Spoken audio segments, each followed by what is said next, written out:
those experiences over these years certainly greatly affected me as a person and as a physician and as a psychiatrist, and how I look at how people recover from adversity, how they deal with adversity. The other thing that I wanted to mention that I think is relevant for our discussion is, what is the difference between various professionals who treat mental health conditions? So, as a psychiatrist, I'm trained as a medical doctor. So, just like a family doctor, a pediatrician, a surgeon, I went to medical school, and then at the end of medical school, people decide what specialty they want to train in. And then they go on through a certain number of years of training. For family medicine, psychiatry, family medicine, pediatrics, internal medicine, it's 3 years of training. And then for psychiatry and a couple of other specialties, it's 4 years. Surgeons, it's usually 5 years minimum, depending on what kind of surgery they want to go into. So, as a physician, when I'm treating people for mental health conditions, I'm able to use a lot of different modalities to be able to relieve people's suffering or to help people, including medication, psychotherapy. And then the clinical psychologists have a different type of training. They're not trained as physicians, but they receive, by and large, more training than we do in what's known as psychological testing, various types of testing that will allow providers to know how best to treat people. And I had the privilege of being the director of a postdoctoral program at the VA, which included both psychologists and physicians. So, and then also in the mental health field are social workers, licensed counselors, and social workers are a very important and central part of our team, our clinical team, at the Intercultural Psychiatric Program. We, as a team, work with various cultural groups. So I work with Kim, who I think is upstairs. I don't think she's down here. Kim Tom. I've worked with her for decades in that program. And we together treat the people that we see in our Vietnamese clinic. So I just wanted to give you that a little bit of a background in how I came to the work that I'm doing. I'm going to be talking today a little bit about distress and anxiety and how that might affect people's daily lives and how to deal with that. I'll also be talking about emotions and the connection between emotions and behavior. How we feel inside may or may not actually be reflected in how we look and how we act. And then how to seek help and how to help other people, even if you're feeling really good. How can you help others who may be in distress? And also, what are some of the protective factors that help to ensure mental health? And I'll talk a little bit about culture and its role in mental health. I'm going to be introducing the topic by talking about things that are normal and that are very much expected in everyone's life, regardless of who they are. And that's important to keep in mind, because if you're experiencing a number of these conditions or a number of these feelings, that doesn't mean you're odd or that you're unusual, but oftentimes we don't talk about these things, and we often keep it inside. When the amount of stress, and I'll mention this a couple different times this morning, when the level of distress or the level of anxiety reaches a certain level, or if it's constantly there and no relief, that's when it's helpful to talk to somebody and to be able to seek some help. So all of us, regardless of age or gender or culture, at times will experience low self-confidence or doubt about a number of different things. We might feel pressure to be like other people, and that is reinforced oftentimes by social media and other types of conditions which make us feel isolated or feel that we're unique or that no one else is experiencing things like we are. At school or in other places, people may experience bullying where they're singled out or for being different, and that can be very distressing, particularly if you feel that no one else understands. Relationships and friends can be very protective. It can be a wonderful way to maintain health, to enjoy yourself, to bring fullness to your life. But sometimes relationships can be stressful, especially if things don't go right or if you have disagreements with somebody that you felt you had a close friendship with. That can lead to stress and to a sense of isolation also. School, of course, is another source of anxiety. It can be an important focus and center of your life, bringing a great deal of pleasure, a great deal of satisfaction, but it can also be stressful at times, particularly with the expectation of achieving high grades or doing well or fitting in. And also the pressure that one can feel for wanting to do well, to succeed, to be successful, or to meet your own expectations or other people's expectations. And those high expectations can be a real positive driver to success. But in other ways, it can be very stressful at times, particularly if you have a setback. If you didn't do well in a particular course, or you didn't make the team, or you didn't, other disappointments that can occur that temporarily can be discouraging for you. Losses.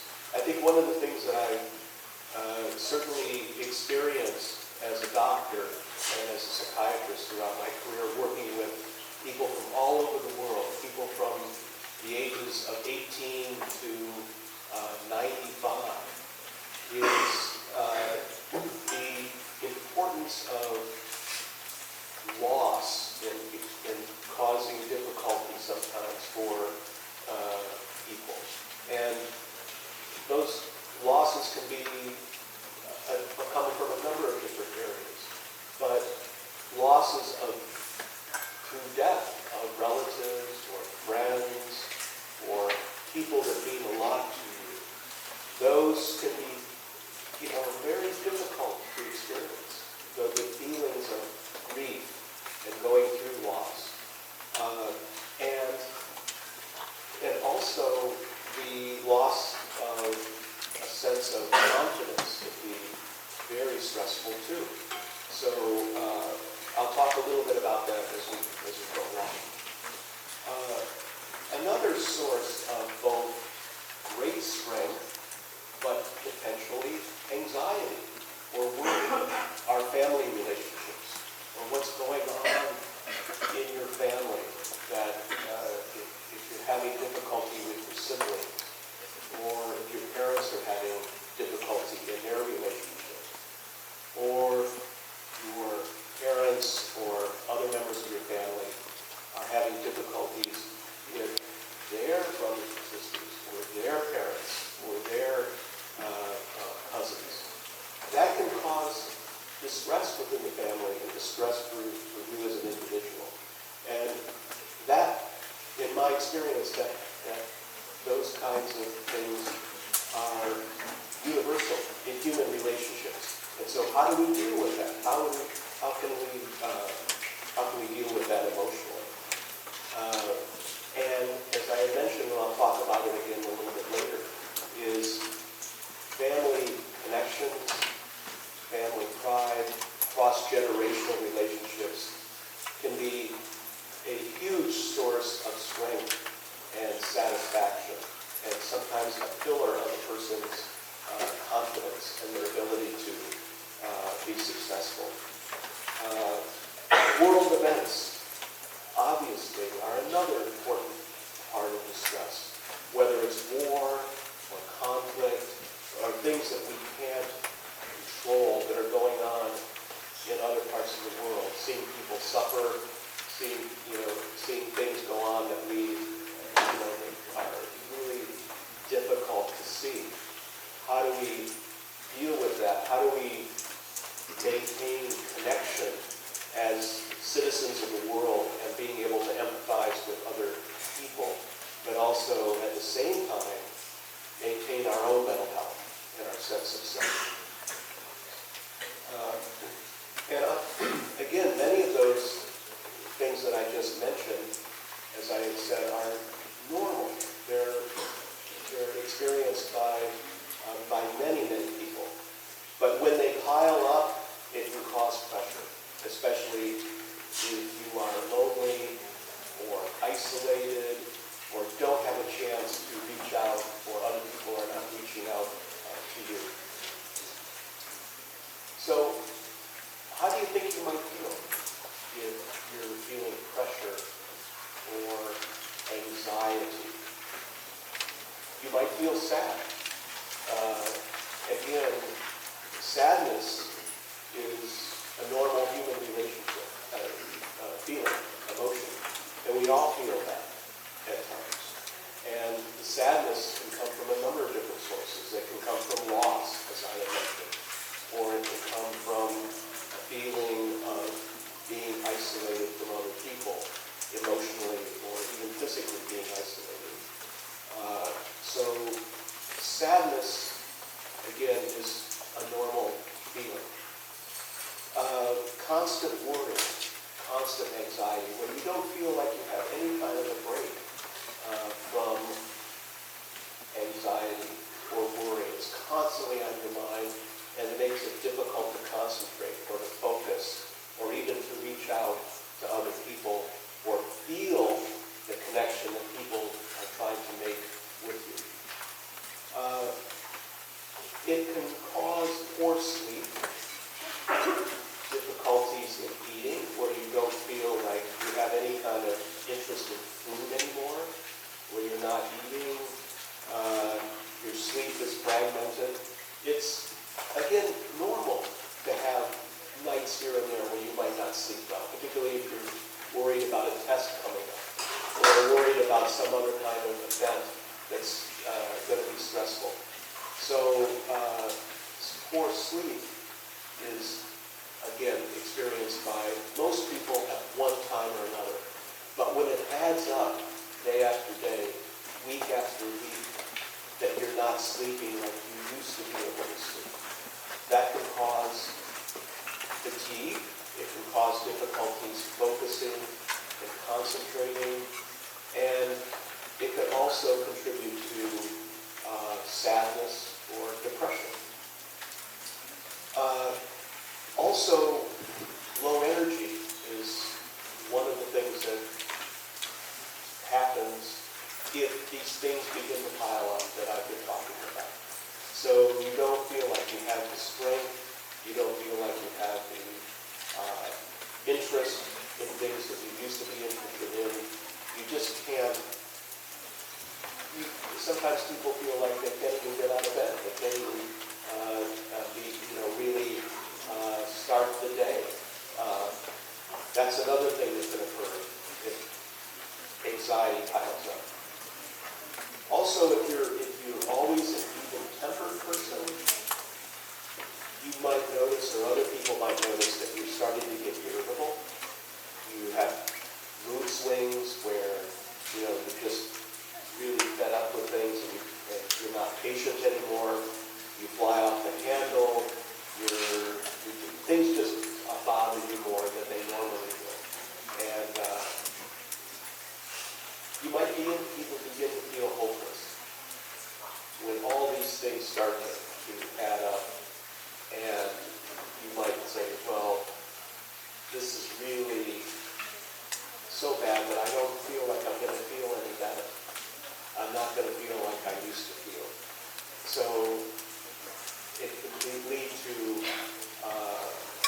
sense of giving up. It can also lead to feelings of guilt or self-criticism, sort of piling on your own self, where you feel like you're responsible for how you feel. You're responsible for things that are challenging in your family, or you're responsible for things that are not going well at school. And so all of these things that add up together can contribute to a sense of guilt and a sense of hopelessness. And then all of these things then also contribute to isolation, where you don't have the energy, you don't have the focus, you don't have the interest in being around other people. And that feeling can lead, of course, to further isolation, where you pull away from people. And sources of support that could be helpful become further away. And hopefully, people that care about you are noticing it, and they'll say something or they'll do something. As I mentioned, these things can lead to losing interest in things that you used to really like, that you used to really enjoy. It can lead to poor grades. And so if a person has had a history of success in school, really high grades, B's, A's, and all of a sudden they start getting D's or incompletes or whatever, that's a sign that maybe something is going on. Because unless there's been a serious head injury or a serious kind of other event, it wouldn't be normal for someone all of a sudden to have a huge difference in how they have performed or how they have had success in school. And then you start not caring about things. You start not caring about other people. Or you don't take care of yourself. You're not showering. You're not getting dressed in the morning. You're not doing things that you normally would as part of your routine. And finally, with alcohol and drugs, that can be a source or a factor in causing some of the other things that I've talked about. It can be something that contributes to a problem, but also in the reverse. And we see this a lot as mental health providers, is that when people start to become depressed, they're becoming increasingly sad, they're not functioning, sometimes they will turn to alcohol or drugs as a way of feeling better. And unfortunately, that just makes things worse, because alcohol and many drugs are depressants, and they contribute to depression, sleep disturbance, and other things that make things worse. But it doesn't seem like it at the time. And in treating adults over the years, and particularly people that have been depressed or have had great trauma in their life, if they're having trouble sleeping, if they're having trouble with really uncomfortable dreams about the trauma that they experienced, they will start to drink to try to get to sleep, to try to quiet those things. But what happens is that the alcohol makes sleep worse. And so it fragments sleep, further leading to trouble with functioning. So what can you do if you have these types of feelings, or someone has noticed a change in how you feel or how you're behaving? The thing about human nature, and it's just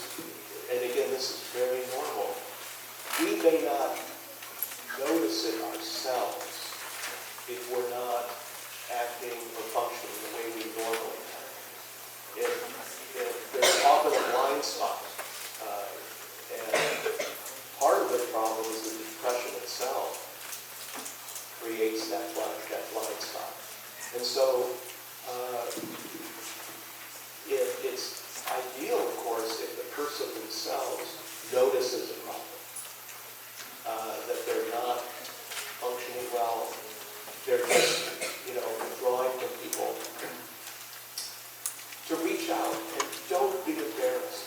Don't feel like you're the only one who experiences these things. And again, remember I mentioned that people often feel guilt or self-criticism. That, of course, can affect the comfort in reaching out to people. But it's important to realize that people will want to help if they know how you're feeling. You can reach out to a close friend, a trusted teacher, or a coach. And the teacher doesn't have to be someone at school. It can be someone who is a teacher for you in other areas, like a piano teacher or another music teacher, or somebody who knows you well, who you trust as an adult. A school counselor. And counselors are obviously trained to be able to work with people who are experiencing distress or anxiety. It can be a family member, like a brother or sister. It can also be someone in your extended family, a parent, an uncle or an aunt, or a cousin. It can be someone who is your age, maybe a little bit older, or it can be somebody who is in a different generation in your family, who you really like, who you get along with. And of course, also your faith community. A priest or a sister or a lay minister in your church or your youth group can be a very important source of connection if you would like to talk to somebody. So there's a lot of different people who can be available.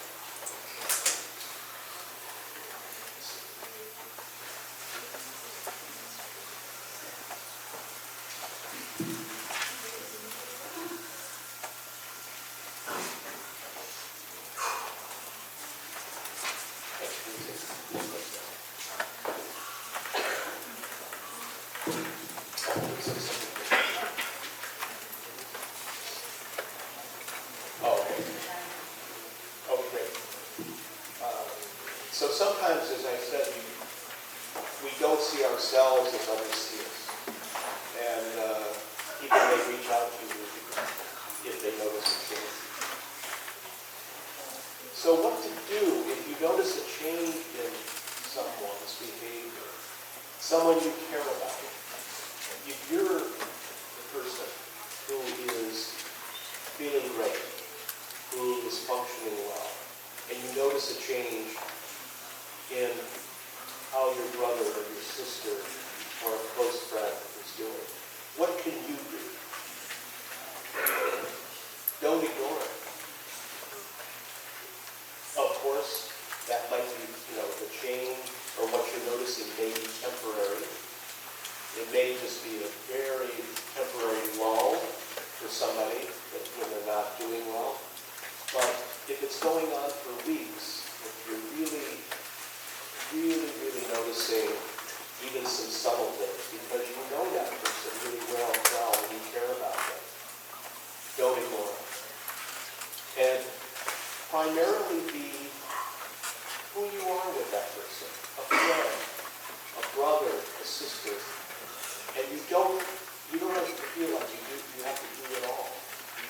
You have other allies, you have other people who you can call on to assist you. And again, don't feel that the person who you're trying to help is going to reject you, because you have an established relationship with that person, a trusting relationship. They will appreciate it. Encourage talking to others. And the important thing is teamwork. Again, not to feel like you have to do it yourself. When I'm treating people as a psychiatrist, I have other allies. I don't have to be the only person that's helping someone. It could be a family member, a spouse, one of my colleagues, the counselor case manager that I'm working with at the intercultural program. All of us work as a team and use our own personal skills and professional skills to help somebody. And one of the key things to keep in mind is compassion, caring, and listening to the person. And it can be so helpful if you have that close relationship with somebody to touch them on the shoulder or their arm, or just having a little bit of that physical contact as a loving person, particularly if they're having a lot of distress or they're breaking down crying. Being there with them is a huge plus. And I don't know how many of you have experienced this in your life so far, but you've lost a family member, a grandparent, or a cousin, or another family member. And the family gets together to commemorate that person, or has events that mark that person's passing, such as a funeral. There's a huge amount of strength that can occur in community and in group to be able to deal with feelings that are hard to deal with as an individual. Some of the things that you can say is, you've been more quiet lately. You haven't wanted to do things I've noticed. Are you okay? Just that initial statement, or something like it that's fitting with the relationship that you have with the person, can open up the door. And then you can say, I've been wondering because I care about you. Again, communicating that empathy and that caring is a huge first step that can allow a person to feel better. And to allow that person to talk, to be able to express how they might be feeling. Now, if someone continues to withdraw or isolate, it can cause, in itself, further isolation. So things tend to increase and to build on themselves. Just like when people are getting better, or they're starting to feel better, it can work in the opposite direction, the positive direction. So isolation often leads to further isolation, because people don't want all the noise, all the stimulation that can cause them to be irritable or cause them to be anxious. So as psychiatrists and as mental health providers, we're always looking at those types of things as a way of trying to reverse them. It can lead to more anxiety, being isolated. And it certainly can lead to more. We know that the brain continues to develop until the mid-20s, until we're in our mid-20s. And so any kind of substance that affects brain development, neurological development, can have an adverse effect on not only the body itself, but also mental health. Another very important strength and protective factor is culture. If you look at this slide, I think this is really interesting. This was a slide that was developed by an anthropologist at UC Santa Barbara a number of years ago. And the more experience I've had as a psychiatrist working with all the people across so many different cultures, I see this more and more. It's amazing that there are certain categories of life that are just universal. In the specifics might be different from culture to culture, but the intellectual categories are so central to human life, regardless of culture, age, gender. So as doctors, of course, we deal with a lot of these. Sickness and death, beliefs about disease and illness,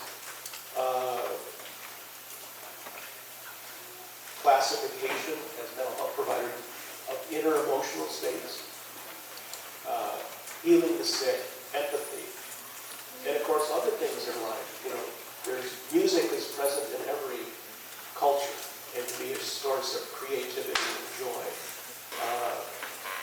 Marriage, a private inner life that is not known oftentimes to other people, but only to ourselves. And also what are called rites of passage, rituals that we have within our communities and within our families that help us to deal with the stresses of life and to build community and connections with people. So even something like this that we're involved in today is an example of that. So I wanted to talk as part of culture, and we have a few minutes here, some of the things that are really relevant to not only people who have come from Southeast Asia originally, but also people who have come from so many parts of the world and have come to the United States. And these are some of the challenges which have created actually strengths and very strong communities, but challenges that many of your relatives from previous generations had to deal with. And in their leaving Vietnam. And you might have heard some stories from people. Grandparents don't always talk about those things, or they might hint at it a little bit. But it can be so interesting and so actually helpful in promoting close relationships, is to ask people a little bit about what their life was like in Vietnam, for instance. Or, you know, what were the things that were that they remember? Maybe some positive things before the war, or other things about their journey to the United States that maybe were very stressful, but also were, you know, how relationships with people helped them to deal with those changes. So people had loss of homeland, loss of previous work. People had to leave other relatives in Vietnam. So not everybody was able to leave. So many of you probably have parents and grandparents who have regular contact with their families in Vietnam. Changes in the role that people have.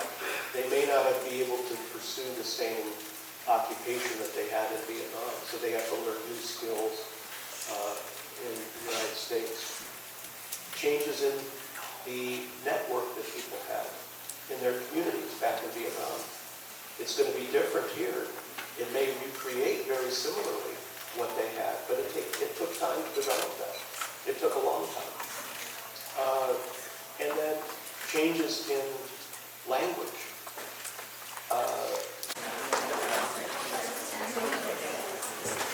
Hi. I'm wondering if you ever had to be the person who helped someone out before? Could you tell a story? Yeah. Gosh, there's so many things. At this point in my life, it would be really good. At this point in my life, you know, I have, you know, raised 3 children, and I have frequent contact with I have 2 sisters who have their own families and live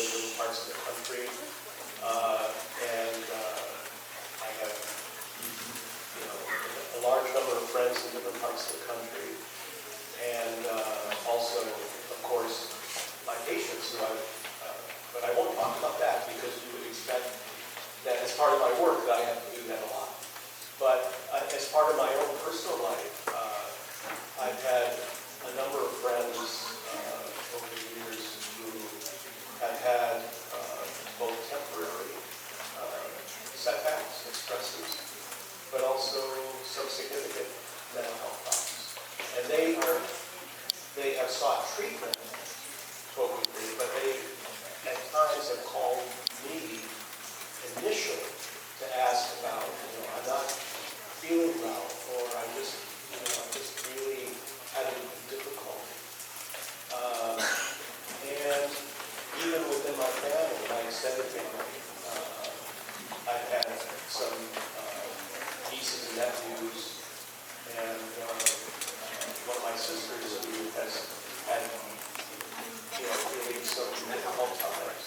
And I find it really helpful, my training and my experience as a doctor can be really helpful in offering advice or just listening. But the connection that I have personally with that individual as a family member, as a brother to my sister, or as an uncle to my niece, that's what has been, I think, most helpful. Because sometimes, that sense of connectedness, or knowing that the other person really cares about you or really loves you because of that relationship, is important in establishing a sense of hope and a sense of confidence. And then that person can have some professional help, because certainly I can't prescribe an antidepressant medication to a family member. It's not or the things that they're experiencing will be a burden on that other person. So they already have a feeling that, oh, my grandmother or my grandfather, they've been through so much. I don't want to put more on them by talking about my problems, because, oh my gosh, they went through so much worse than I did, that I'm going through. But the thing that's interesting is that, by and large, that person from an older generation will want to feel more connected to their son, daughter, grandson, granddaughter, and feel, I've seen this over and over again, the meaning and the purpose of the person in the older generation by connecting with their younger granddaughter, grandson. And that can be helpful for that person who's older, just like it can be helpful for the person who's younger. So the meaning of generations can also decrease stigma, because there's realization that each generation has experienced some of the same feelings, but they may not express it. And it's okay. It's okay to talk about it. Thank you. It took time to develop that. It took a long time. And then changes in language. Those of you who are taking foreign languages and know how difficult that is to learn a new language. But you can imagine, what it's like to learn a new language when you're 45 or 50 or 55. It's not that easy. And I learned French when I was in high school, and I maintained it to a certain degree. But it's a lot harder now for me to really use the language than it was 30 years ago. So cultural values can sometimes change. And it's a universal thing that as people come to a new environment and a new culture, how do they interact with the new culture? What are the things that maybe they develop, or that they adopt, and what are the things that they want to hold on to? So what's the mix of those different traditions, value systems, etc.? That can be challenging. And also, when people come to a new society, they often have to deal with discrimination or the inability to access resources that they need. And one of the things that previous generations within your community did a lot of is to rely on each other to build businesses, to build communities. And that can be a huge source of strength. So the family is really the core of a lot of this strength.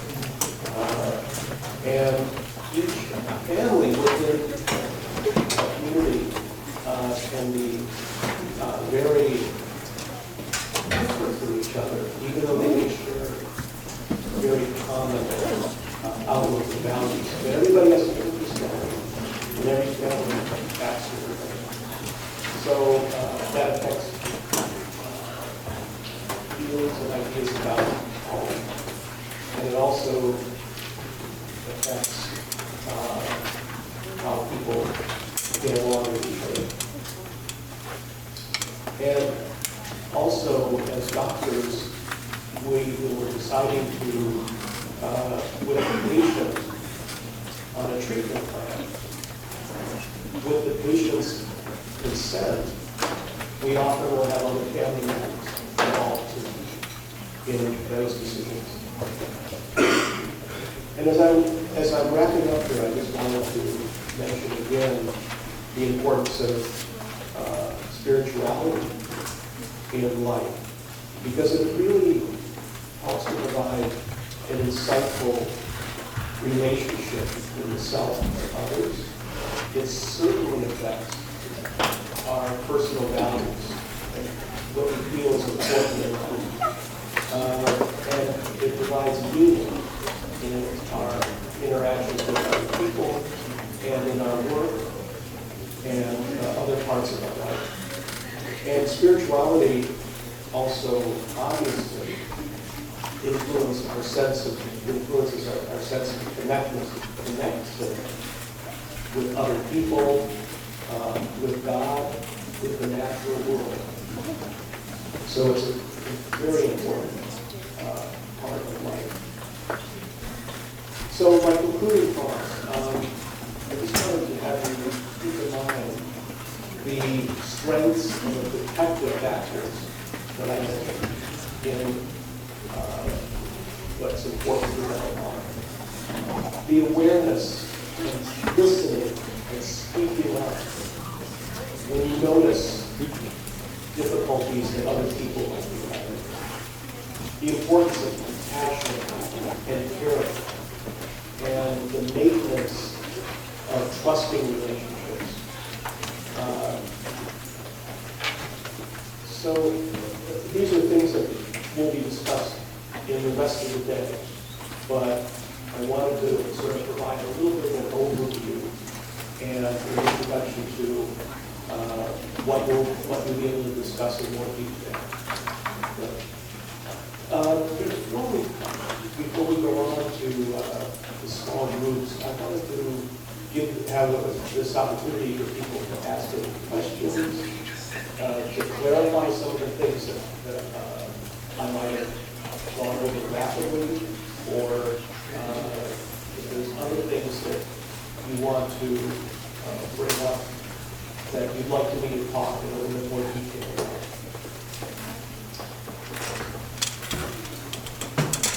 And again, if you didn't want to do it verbally, feel free to jot some things down. We can do that in our system.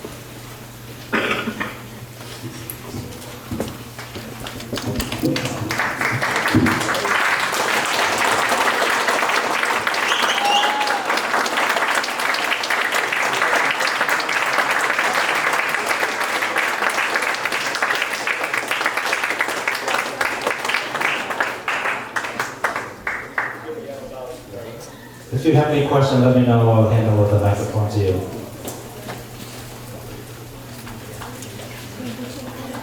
Raise your hand if you have a question. Any question?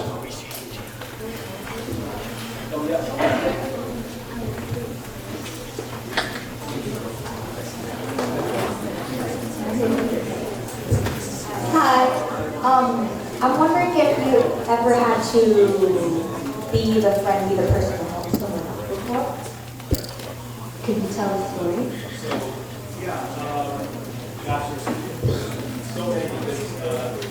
At this point in my life,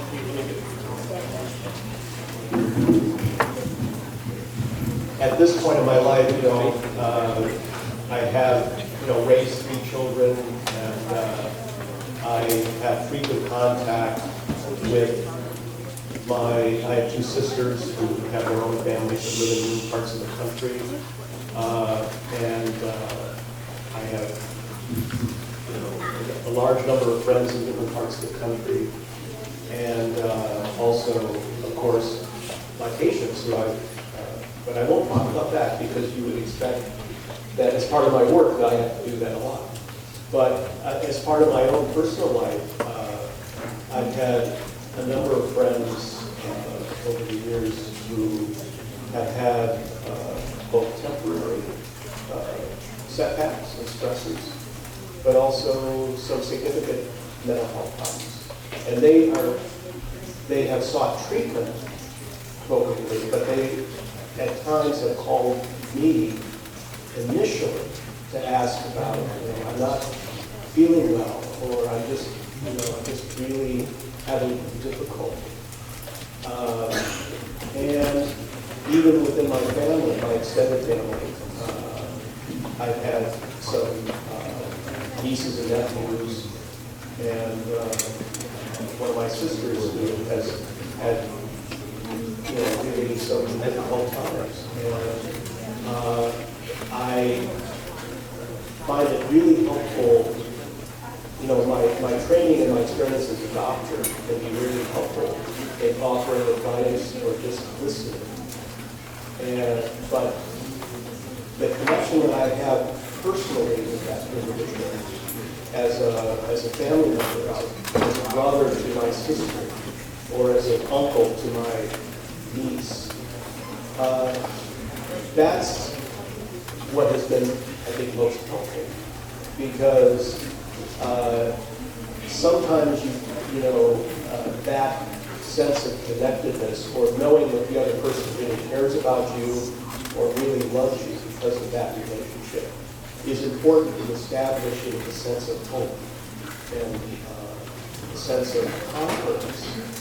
And then that person can have some professional help, because certainly I can't prescribe an antidepressant medication for a family member. It's not ethical to do that. But I can guide the person to resources.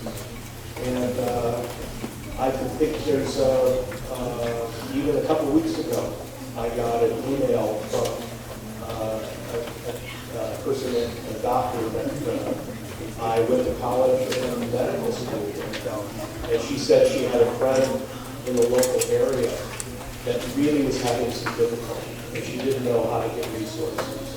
And so I was able to connect her with some resources. So it happens pretty frequently, both as a professional person, but also, you know, as a family member or a friend, to make connections. Did that answer your question?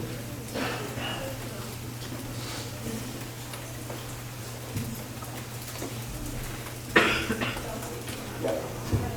Oh, no, so, yeah.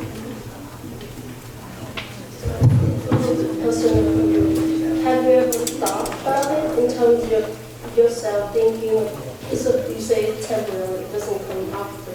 So I guess in your career, you also going through a lot of stress and overwhelming because you feel difficulty helping the patient. So have you ever experienced that? Yeah, so that's a really good question, because as a doctor and specifically as a psychiatrist, you know, we hear a lot of difficult things for people. And working with,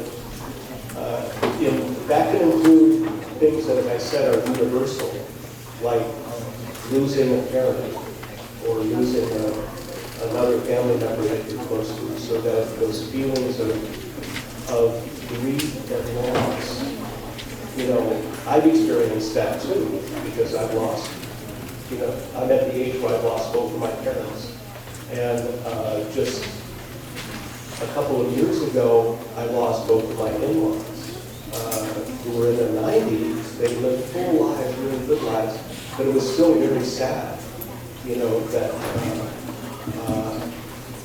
I lost them. So what I do is to do what I was mentioning, is to really reach out and be open to the connections with other people in my family. So when I lost my in-laws just a few years ago, they died of natural deaths about a year apart. I had known them since I was in my late teens, so I knew them really well. And of course, my wife, who was their daughter, had a very good relationship with them. So we were able to connect. We did a lot of talking about the things that we remembered that were very positive, and gradually processed that. And that's something that people do universally, is to be able to connect with each other when they've lost a family member.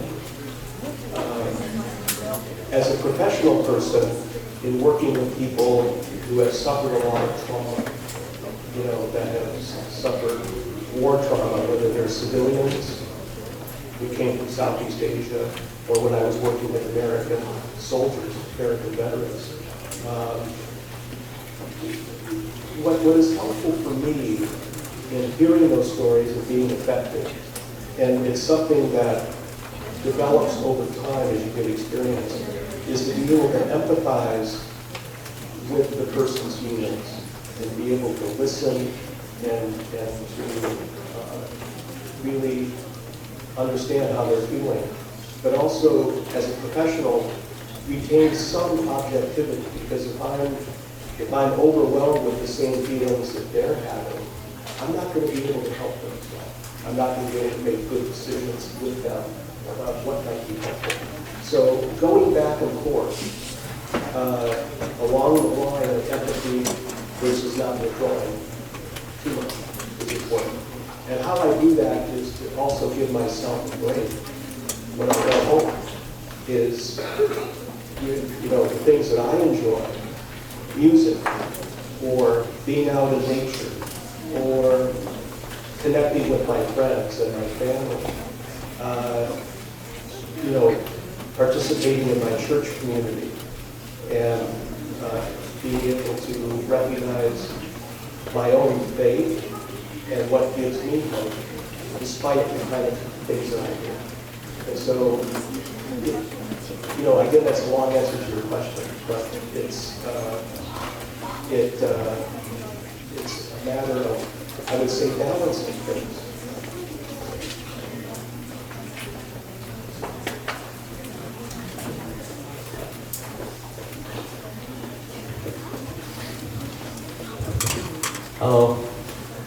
Hi. Have you ever, as a psychiatrist, have you ever, seen someone with, a really horrible, debilitating, Debilitating what? mental illness? Yeah. Yes. It's, that's a really, it brings up an interesting point, is that as psychiatrists, because of the kind of training that we have, we can deal with difficulties that people have that are temporary, whether it's a temporary depression or other types of temporary things that might be related to physical illness, or again, some of the things I talked about losing people and how to deal with help somebody through grief and acknowledging the normality. But we also are trained to help people who have chronic and persistent mental illness. And we treat people who have, for instance, you might have heard of the diagnosis of schizophrenia, which is a chronic illness, just like diabetes is a chronic illness. It's not curable, but it's very treatable. So the symptoms can be relieved, it can be helped. It almost universally involves the use of very effective medicine that can be helpful. So that's a chronic illness, and we have to not only be able to use medicine to help people, but utilize the strengths that that person has within their community, their family. Oftentimes people with schizophrenia are not able to adequately care for themselves, particularly if it's a serious, each illness goes along the spectrum from mild to serious. So we have to have their sister or their parent or some other family member to assist them with their daily activities. Also, as psychiatrists, we treat people that have dementia, like Alzheimer's disease, which is a chronic progressive illness. We also treat people that have bipolar disorder. You might have heard of that. Bipolar disorder is a very treatable but significant mental illness. But people can lead normal lives with medicine and with other forms of treatment. We have to be able to provide help for people across various types of illness, how illness affects people's lives, from mild and temporary to serious and persistent.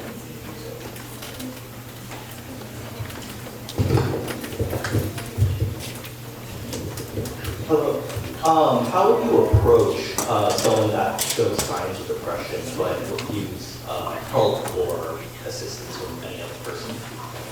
I think one of the most important things is the fact that you recognize it is, first of all, the most important thing. Second of all, is to assess what kind of relationship you have with that person. Is it something, will that person be open and trusting if you're reaching out to them, and not to hesitate to reach out. And I'm answering your question as from the perspective of somebody, say, who is not acting as a mental health provider or a psychiatrist. So I'm saying, what do you do if you see somebody who's a friend or a family member who's experiencing that?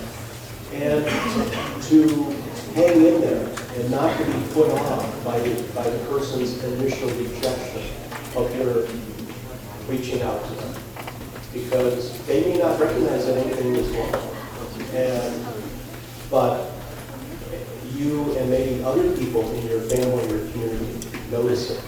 So, and also, what can be really helpful, as I mentioned in the talk, is working as a team. Not ganging up on somebody, I don't mean that at all, but being able to discuss with someone else who knows that person really well. And it happens all the time where a topic, the issue will be raised among two family members or two friends. Say, oh, did you notice that also?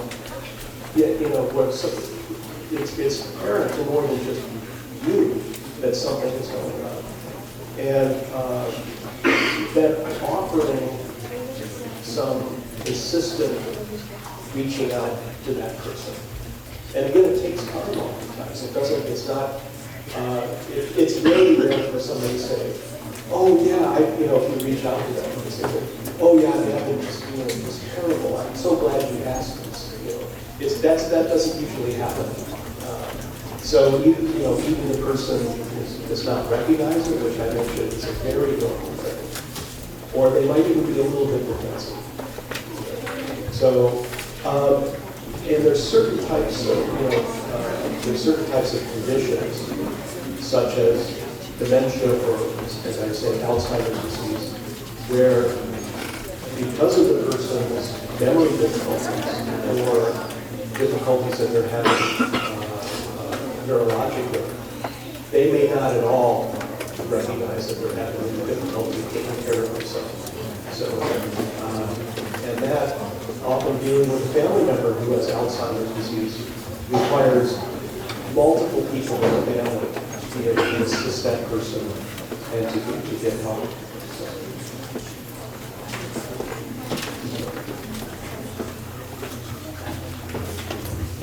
Doctor, I have a quick question. For youth, especially with age and youth related, what do you think maybe top 3 or 4 issues that may lead them to stress, anxiety, and perhaps lead to suicidal thoughts? So, just to clarify, you're asking what are the things that Yeah, are the most most likely frequent, yes, to lead to that Yes. problem?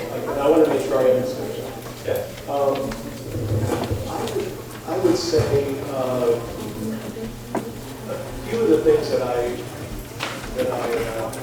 highlighted, and this may come out in some of the discussions later, but I think that one of the big things is for one reason or another, the person becoming isolated.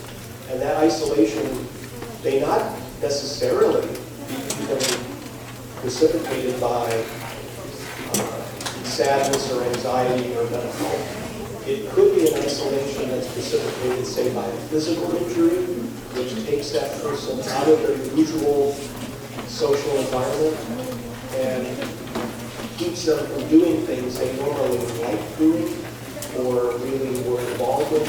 So if somebody has an injury, a physical injury, or it's an accident or something like that, it's really important for that person's community, their friends or their family, to keep them engaged, even if they can't participate normally in what they would have enjoyed doing. So isolation is a big thing. The other thing is, I think the need to conform or to feel that I have to be like everybody else, or Peer pressure. yeah, peer pressure. That's a huge thing, and that's something that all of us have felt, when we were younger, and continue to feel as adults. I'm constantly judging myself in relationship to other people, but I have to be careful about that, whether that's appropriate or not, because that puts more pressure on us as individuals, and to feel the confidence that I can be different from other people. I have my own skills or my own talents. The other thing I would say is the pressure, both personally and people who care about us, the pressure sometimes to be successful. And, the pressure to do well in school, to make plans for the future. Those can sometimes be, of course, there's part of that that's super important, but it has to be modulated a little bit too, because sometimes we don't know what we want to do. It takes time to develop. And I would say that the other thing is relationships and friendships. Those are constantly changing. Some friendships are enduring. Sometimes they last for decades. But other times, relationships can be transient. So how do you deal with feelings of rejection? How do you deal with feelings of loss, of relationships with people? Those are things that most people have to deal with. But it sometimes can be more difficult to deal with that if your own sense of confidence, your own sense of identity is not established. So,